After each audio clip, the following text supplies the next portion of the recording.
Hello, I'm Betsy Smagel Anderson, Mayor of the City of Piedmont. Today, I'm excited to share preliminary conceptual designs for a memorial to Sidney and Irene Dearing, who, after purchasing their home in Piedmont in 1924, were subject to a campaign of harassment, threats, and violence. They were ultimately forced to sell their home. Over time, memories of these events have faded. In 2020, the City Council made a commitment to critically examine the city's history as part of our broader work to become a more inclusive and welcoming community. 2 years later, we voted to develop a memorial to Sidney and Irene Dearing in Triangle Park, near the home where they once lived. A group of park commissioners then worked with members of the Dearing family and community stakeholders to create a set of guiding principles. Based on this framework, the city engaged Oakland-based designer Walter Hood, who is renowned internationally for his work crafting meaningful public spaces, and he's developed a conceptual design for this memorial. Working with members of the Dearing family, Walter Hood and his team have developed a powerful, thought-provoking design, which you'll see in just a moment.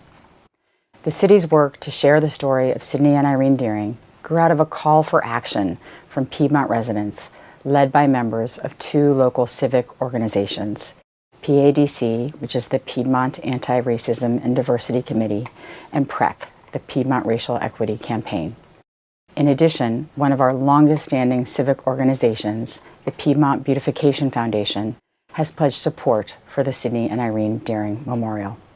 If you would like to join the growing list of community supporters, please visit piedmont.ca.gov/Dearing to learn more. And now, I am honored to introduce designer Walter Hood. I'm Walter Hood, Creative Director of Hood Design Studio here in Oakland, California. The design that we've developed for the Sidney Dearing Memorial Project is rooted in looking at the site of the house which was dispossessed by the family, as well as the landscape. And across the street is currently a park, but it's a park of redwood trees. And we were really enchanted by the possibility of creating an environment where people actually go into a landscape and actually learn about, again, the trials and tribulations of this family who were not allowed to live within the Piedmont landscape. The design evolved from a set of passive seating spaces into what we call the Sidney Dearing portal. And the portal is a very simple element. It's a bench in which people are invited to come inside this architectural piece of sculpture and sit. It's a love seat, again, riffing off of the couple. And as you sit and you look up to the sky, now imagine you're in a redwood grove, there's a mirror right here, which is reflecting through a window, and the window reaches out into the sky. And we used two things that are tied to domesticity, and one's a doorway and a frame and a window, to talk about the house that they were never meant to occupy.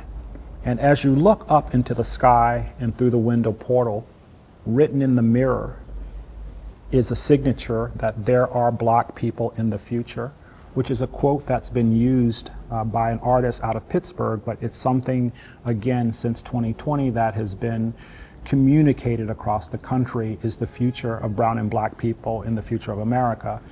When you look up through the window to the sky, on a tall flagpole would be a mailbox. And the mailbox will be red, and it will have the flag up like there's mail, and it will have the Dearings written on the side. And so again, through the mailbox, the window, the door, there is this translation of domesticity in 3D in a kind of phenomenological space. And down at the ground, we have the redwoods growing up. So in time, as the redwoods get older and grow larger, the portal will change. What you see from the window is is dynamic, because as the trees go up, there's more light's going to come down or more darkness. And so it will be an ever-changing space that you come into.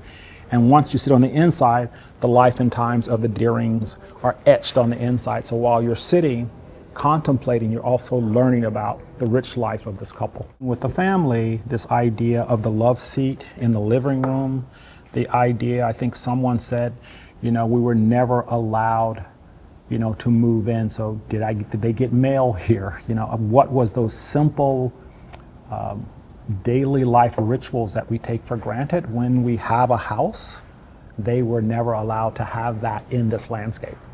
And so in a way, this abstraction becomes that they have it now. It's not on a lot, it's actually in public space, and it actually becomes a metaphor, right, for they're still here, right? Even though they're not here, they're still here occupying this landscape that they couldn't occupy. Again, there is a highly commemorative aspect to it, but we also think as a piece of sculpture, it adds beauty to its surrounding. And this is one of the wonderful things, I think, of having art in our lives, that it challenges us. And what I just said earlier about the story behind this is one thing, but to be reminded daily, that challenge hopefully makes us better citizens. If it was a literal representation, we forget those things, right? The bench with the plaque, we forget. The reflecting fountain, we forget. But the piece that arrests us, the piece that forces us to say, why does it look that way? Why do I feel this way about it? To me, that's when art begins to have an impact on us. And hopefully that impact allows us to see the world in just a different way.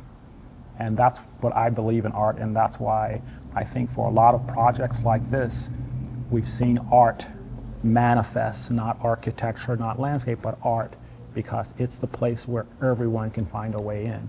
For us, that's what the sculpture is allowing us to do, see something that might have a dark past, but it forces us to reconcile everything around.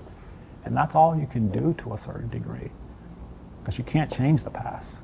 You can just elucidate it for people to wrestle with it.